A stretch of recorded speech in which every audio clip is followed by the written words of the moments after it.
अस्सलाम वालेकुम viewers, welcome to the next lecture of political science. Last lecture में हमने वेस्टर्न पॉलिटिकल थॉट में से प्लेटो का पॉलिटिकल थॉट पढ़ा था, तो आज आगे चलते हुए हम एरिस्टोटल का पॉलिटिकल थॉट पढ़ेंगे। तो स्टार्ट करते हैं एरिस्टोटल के बारे में बेसिक इन्फॉर्मेशन से। एरिस्टोटल बेसिकली प्लेटो का स्टूडेंट था, लेकिन प्लेटो का स्टूडेंट होने के बावजूद ये प्लेटो के डिफरेंट आइडियाज को इसने अपोज किया। उसकी वजह यह थी कि प्लेटो एक आइडियलिस्ट था, लेकिन एरिस्टोटल एक ब्रूटल रियलिस्ट था। प्लेटो ने जहाँ पे एक आइडियल स्टेट, बड़ा यूटोपिया किस्म की स्टेट बनाने की कोशिश की और उसने अपनी बुक में उसकी एक गाइडलाइंस भी दी। इसके बरक्स अरिस्टोटल ने बड़ा रियलिज्म की डोमेन में रह के चीज़ों को एक्सप्लेन करने की कोशिश की है और उसने प्लेटो के इन आइडियाज को अपोज किया। मसलन प्लेटो ने जिस तरह सोसाइटी को 3 क्लासेस में डिवाइड किया, एजुकेशन को 3 टीयर्स में डिवाइड किया, अरिस्टोटल समझता था ये बहुत आइडियल चीज़ें हैं और इनका हकीकत से बहुत दूर दूर तक कोई ताल्लुक नहीं है और रियलिटी में इनको इम्प्लीमेंट करना बहुत मुश्किल काम है, ऑलमोस्ट इम्पॉसिबल है। इसी तरह जो प्लेटो की जस्टिस की डेफिनेशन थी कि giving every man his due, Aristotle ने प्लेटो की जस्टिस की डेफिनेशन को भी कोई खास अहमियत नहीं दी और उसको लीगल मीनिंग में ही यूज किया जहां भी यूज किया। इसी तरह जो प्लेटो ने एक कॉन्सेप्ट दिया था कि स्टेट पे एक इंटेलिजेंट क्लास रूल करेगी, अरिस्टोटल ने इस कॉन्सेप्ट को भी रिजेक्ट किया और कहा कि कोई फिलोसफर किंग रूल नहीं करेंगे, बल्कि rule according to law and constitution होगा। ये दोनों ग्रीक फिलोसफर थे और ग्रीक सिटी स्टेट्स के रहने वाले थे, तो ये एक आइडियल स्टेट बनाना चाहते थे। प्लेटो ने आइडियल स्टेट के लिए एक आइडियल कॉन्सेप्ट दिया, जबकि एरिस्टोटल ने रियलिज्म की डोमेन में रहकर स्टेट बनाने की गाइडलाइंस दी। तो सबसे पहले तो अरिस्टोटल स्टेट की अहमियत बताता है। अरिस्टोटल का मानना था कि स्टेट के बगैर इंसान हैवानों से भी बदतर है। उसका समझना था कि हम कल्चरली और सिविलाइज्ड वे में जो बिहेव करते हैं उसकी वजह यह है कि हम एक स्टेट में रहते हैं और हम दूसरे लोगों से इंटरेक्ट करते हैं, हम सोशल एनिमल हैं। इसी तरह एरिस्टोटल समझता था कि state represent the peak of human organisation, यानी कि हमने आज तक एवोल्यूशन के थ्रू जितनी भी थाउजेंड्स ऑफ ईयर से इंसान इवॉल्व कर रहा है, ऑर्गेनाइज कर रहा है अपने आप को, उसकी जो पीक है वो स्टेट है। ये वो मॉरल परफेक्शन की स्टेट है जो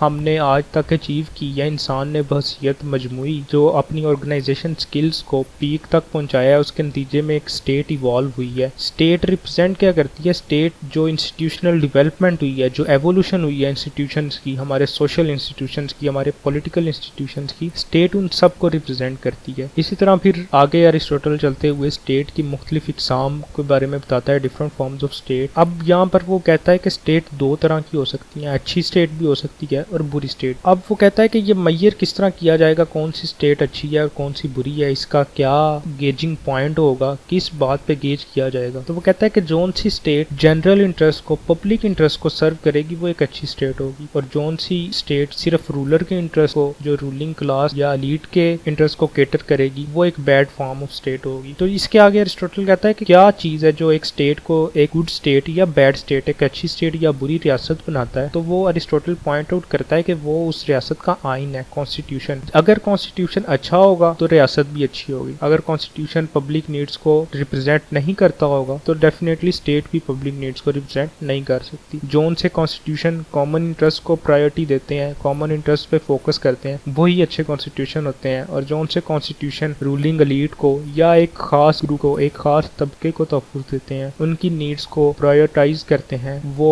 बैड कॉन्स्टिट्यूशन होंगे। कॉन्स्टिट्यूशन है क्या? अरिस्टोटल ने कहा कि कॉन्स्टिट्यूशन एक बेसिक लॉ है जो डिटरमिन करेगा पावर कहाँ रिजाइड करेगी, मतलब हु विल रूल, कौन रियासत के काम चलाएगा, कौन रियासत को चलाएगा, जो अवाम है, जनरल पब्लिक है, उनकी राइट्स क्या होंगी, उनकी रिस्पॉन्सिबिलिटीज क्या होंगी, जो रूलर है उसके राइट्स क्या होंगे और उसकी responsibilities toward state and public क्या होंगी। अरिस्टोटल ने बताया कि स्टेट कितनी कामयाब होगी, इस बात का अंदाजा इस बात से लगाया जाएगा कि उसकी जो कॉन्स्टिट्यूशन है वो पब्लिक नीड्स के साथ कितना मैच कर रहा है, कितना अलाइंड है। मतलब ये ना हो कि अवाम डेमोक्रेटिक हो और मुल्क में डिक्टेटरशिप हो, या अवाम कम्युनिस्ट हो और मुल्क में डेमोक्रेसी हो, तो वो पब्लिक नीड्स को कॉन्स्टिट्यूशन अच्छे तरीके से रिप्रेजेंट नहीं कर पा रहा और वो एक सक्सेसफुल स्टेट नहीं बन सकेगी। अब जिस तरह प्लेटो ने जस्टिस को एक giving every man his due की सेंस में लिया, हर एक को उसके रिस्पॉन्सिबिलिटी के सेंस में लिया, एरिस्टोटल ने जस्टिस को distribution of rewards on basis of contributions के सेंस में लिया, यानी कि आप जितना कम्युनिटी को कंट्रीब्यूट करेंगे आपको रिवॉर्ड भी उतना ही मिलेगा। ये बेसिकली कैपिटलिस्ट अप्रोच भी इसी पे है कि आप जितना काम करेंगे आपको उतना ही रिवॉर्ड मिलेगा। लेकिन अरिस्टोटल एक और बात भी कहता है कि आप जितना कंट्रीब्यूट करेंगे कम्युनिटी की तरफ, आपको रिवॉर्ड तो मिलेगा ही, लेकिन साथ आपको उतनी पावर भी मिलेगी जो आप एग्जर्ट कर सकेंगे। तो ये भी हमें आज कंटेम्प्रेरी एरा में देखने को मिलता है कि जो वो जितना अमीर है वो उतना ही स्टेट इंस्टीट्यूशन पे इन्फ्लुएंस एक्सर्ट कर सकता है। आगे एरिस्टोटल कॉन्स्टिट्यूशन की डिफरेंट फॉर्म्स को अब डिस्कस करता है, जिसमें वो बताता है कि 3 राइट फॉर्म ऑफ कॉन्स्टिट्यूशंस हैं और 3 उनकी परवर्जन्स हैं रॉन्ग फॉर्म ऑफ कॉन्स्टिट्यूशंस हैं। पहले 3 राइट फॉर्म ऑफ कॉन्स्टिट्यूशंस को डिस्कस कर लेते हैं। इनमें सबसे पहले मोनार्की या रूल बाय विर्चू, यानी कि एक अच्छा आदिल हुक्मरान, एक हम्बल हुक्मरान कौम पे रूल कर रहा है, जिस तरह इस्लाम में एग्जांपल्स मौजूद हैं, वेस्ट में एग्जांपल्स मौजूद हैं, तो ये बेस्ट फॉर्म ऑफ कॉन्स्टिट्यूशन है। दूसरा अरिस्टोक्रेसी है, यानी कि रूल बाय अ फ्यू विर्चू, यानी कि एक ऐसा ग्रुप है टेक्नोक्रेट्स का जो मुल्क पे रूल कर रहा है लेकिन वो पब्लिक नीड्स को अहमियत देता है, लोगों के मसाइल हल करता है, तो वो second good form of constitution है। तीसरा polity, rule by people for the people, ये बेसिकली डेमोक्रेसी की गुड फॉर्म है, लेकिन इसको राइट कॉन्स्टिट्यूशन में अरिस्टोटल ने लीस्ट गुड के तौर पे रखा है, क्योंकि डेमोक्रेसी को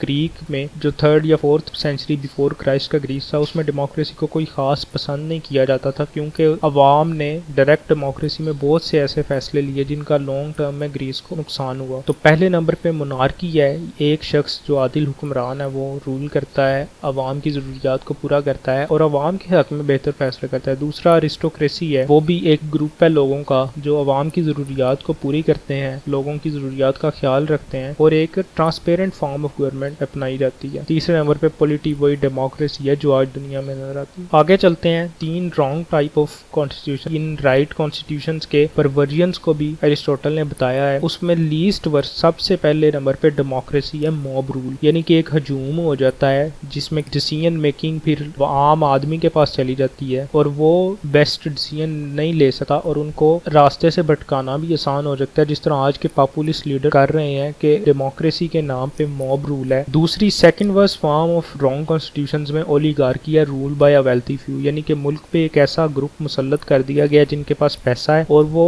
अपने रूल को अपने पैसा बढ़ाने के लिए इस्तेमाल करते हैं। और worst form of wrong constitutions में टायरानी है, यानी कि एक आदमी रूलर है लेकिन वो ना आदिल है, ना वो इंसाफ करता है, ना लोगों की जरूरियात का ख्याल रखता है, वो सिर्फ अपनी दौलत बढ़ाता है, सारे ओहदे अपने पास रखता है, जुल्म करता है। इस तरह के भी कई बादशाह गुजरे हैं तारीख में। तो ये 3 रॉन्ग फॉर्म ऑफ कॉन्स्टिट्यूशन हैं जो अरिस्टोटल ने दी, जिनमें लीस्ट वर्स डेमोक्रेसी है, सेकंड वर्स ओलिगार्की है और तीसरे नंबर पे टायरानी है। अब मैंने जिस तरह पहले बताया कि अरिस्टोटल एक ब्रूटल रियलिस्ट था, तो कुछ जो अरिस्टोटल के रियलिस्ट आइडियाज थे उनके बारे में बात करते हैं। अरिस्टोटल कहता था कोई स्टेट परफेक्ट नहीं हो सकती। जिस तरह प्लेटो ने आइडियल स्टेट बनाने की कोशिश की, उसको रिजेक्ट करते हुए अरिस्टोटल ने कहा कि कोई स्टेट परफेक्ट नहीं हो सकती, हर एक में अपनी खामियां हैं। जिस तरह जो बेस्ट कॉन्स्टिट्यूशन थे राइट फॉर्म ऑफ कॉन्स्टिट्यूशन में पहले नंबर पे मोनार्की थी, लेकिन अगर वो जो रूलर है वो किसी टाइम अपना माइंड चेंज कर ले और वो करप्ट हो जाए तो किस तरह उसको रोका जाएगा। इसलिए जो परफेक्शन है उसकी तरफ स्ट्रगल तो की जा सकती है, लेकिन उसको अचीव करना ऑलमोस्ट इम्पॉसिबल है। यही बात उसने की कि man can only struggle to make the state perfect, to make the constitution perfect, but it will be very hard to achieve the state of perfection. ये एग्जाम्पल आगे लिखी भी है कि rule by one man seems unrestrained by law,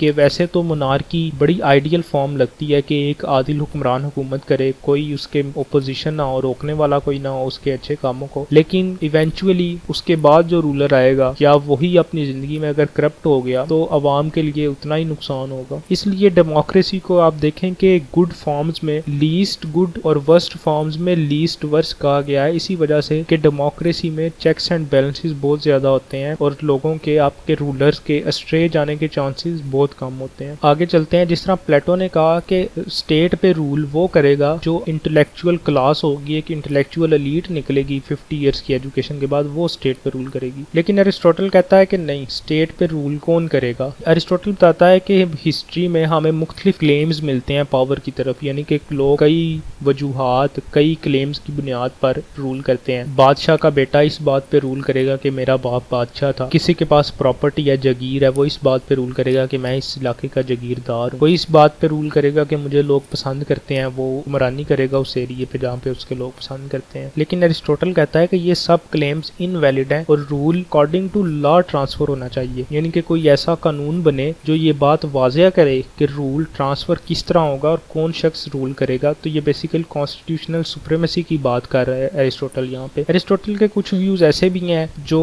आज तो reject किए जाते हैं डेफिनेटली, लेकिन उस वक्त उनके खिलाफ कोई ऐसी अपोजिशन नहीं थी, जैसे कि क्वेश्चन ऑफ स्लेवरी है। अब अरिस्टोटल स्लेवरी पे बिलीव रखने वाला इंसान था। यहाँ पर हमें उसके बाकी आइडियाज तो बहुत अच्छे लगे जो रियलिज्म के करीब थे, लेकिन ये एक आइडिया ऐसा है जिससे लोग इख्तलाफ करते समझते हैं। अरिस्टोटल का मानना था कि हमारे फिजिकल और कोग्निटिव एबिलिटीज सब लोगों की डिफरेंट है, हम बराबर पैदा नहीं हुए। Some people are born to be slaves, ये उनके फायदे में है कि वो स्लेव रहें और उन पर एक मास्टर उनसे काम लेता रहे। लेकिन वहाँ पर उसने फिर मास्टर की भी जिम्मेदारियां बताई कि मास्टर को जस्ट होना चाहिए, कंपैशनेट होना चाहिए, एम्पैथी दिखानी चाहिए, अपने स्लेव्स के साथ काइंड होना चाहिए। तो इस तरह उसने स्लेवरी को भी जस्टिफाई करने की कोशिश की है। थैंक यू, ये था आज का लेक्चर। काइंडली चैनल को सब्सक्राइब करें और वीडियो को लाइक और शेयर कर दें। Thank you.